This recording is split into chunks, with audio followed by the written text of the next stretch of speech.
Halo semuanya, sebagai seseorang yang berkecimpung di dunia sastra, tentunya sudah tidak asing lagi dengan kalimat sastra tidak lahir dari kekosongan budaya kan? Kalimat yang diungkapkan oleh author tersebut tentunya bukan hanya omongan belaka saja loh. Nyatanya, karya sastra selalu berdampingan dengan sejarah dan melekat pada masyarakat sejak zaman dahulu. Kira-kira seberapa dekat sih antara sastra, sejarah, dan masyarakat? Yuk simak video ini yang akan membahas sastra Melayu kuno dan sistem genre sastra Melayu kuno bersama aku, Silvi Kurotayun Ma'ruf. Dan aku Kesha Sibila Zahra Suwargana. Selamat menyaksikan! Di dalam video ini, kami akan membahas mengenai sejarah singkat sastra Melayu kuno, sistem genre sastra Melayu kuno yang terdiri dari dasar-dasar rekonstruksi pemilihan model rekonstruksi sastra Melayu kuno, kanon keagamaan, tafsir-tafsir, dan genre lingkup fungsional, genre sastra dalam lingkup non-fungsional hikayat Sri Rama, lahirnya beletri Melayu, dan pertalian antar lingkup dalam sistem sastra. Sastra Melayu kuno. Pada awal abad pertama Masehi, sastra Melayu kuno muncul disebabkan oleh datangnya pedagang dari India yang singgah.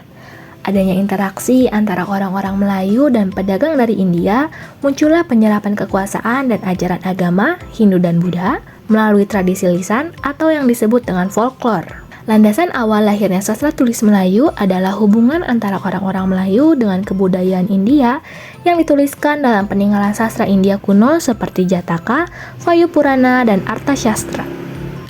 Hubungan tersebut melahirkan pula sebutan yang diartikan oleh peneliti-peneliti sebagai sebutan untuk Sumatera, Sumatera dan Jawa, dan Semenanjung Malaka.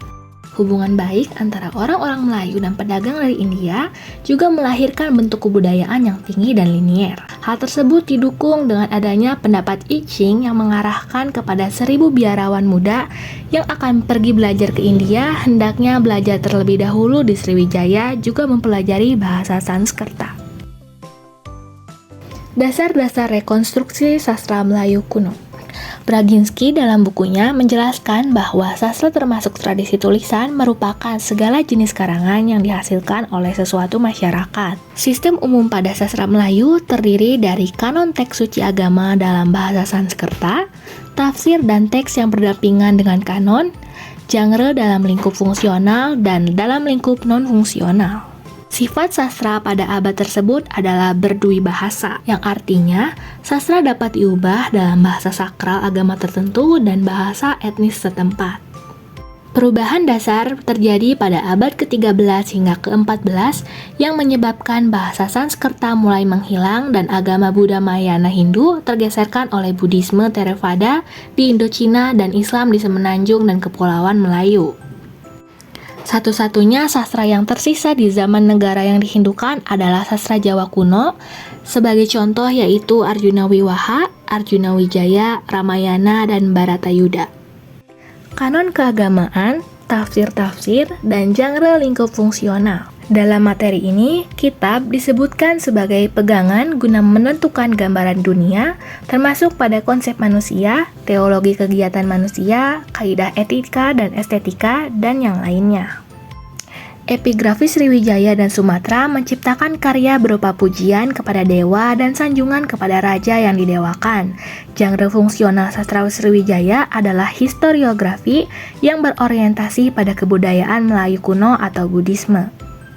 Dalam lingkup fungsional, penulis sejarah menjadi poin utama guna memperkuat penggambaran seorang raja yang didewakan atau disamakan dengan tokoh dewa menggunakan gaya bahasa yang magis. Genre sastra dalam lingkup non-fungsional. Sastra Melayu kuno memiliki kategori non-fungsional yang lebih sulit rekonstruksi dibanding sastra fungsional. Hikayat Sri Rama versi Melayu adalah salah satu contoh utama dari genre ini. Meskipun manuskripnya berasal dari era Islam, kisah ini kemungkinan sudah ada sejak periode pra-Islam dalam bentuk lisan. Struktur naratif dan tradisi kelatan. Dalam tradisi kelatan, hikayat Sri Rama memiliki struktur seperti pohon. Cerita utama disebut sebagai batang, sedangkan narasi tambahan disebut cabang, bunga, dan daun. Struktur ini menjadi kanon bagi dalang dalam pertunjukan wayang kulit. Cerita-cerita Periferal seringkali merupakan pengembangan lebih lanjut atau kisah tentang tokoh sekunder.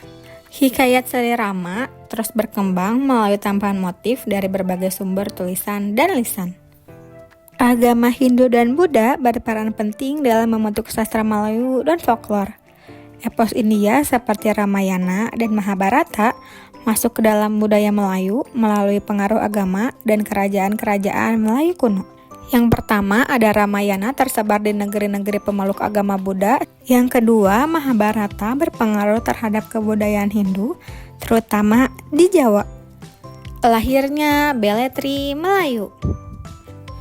Istilah beletri merujuk pada kesusastraan dengan arti yang agak ketat, yaitu seni susastra yang meliputi karya non-fungsional. Sastra beletri Melayu berakar pada folklore, terutama awal genre hikayat atau proto-hikayat. Citra awal genre hikayat dibentuk dengan memperoleh pengaruh dari luar. Yang pertama, genre hikayat awal berkembang menjadi bentuk morfologis yang lebih ketat. Yang kedua, Auenstedt berpendapat bahwa hikayat zaman Islam lebih otentik mencerminkan bentuk awal hikayat dibanding karya Islam lainnya. Yang ketiga, hikayat petualangan ajaib. Zaman ini memiliki struktur sederhana, seragam, dan stabil. Yang terakhir dari perspektif mitologis.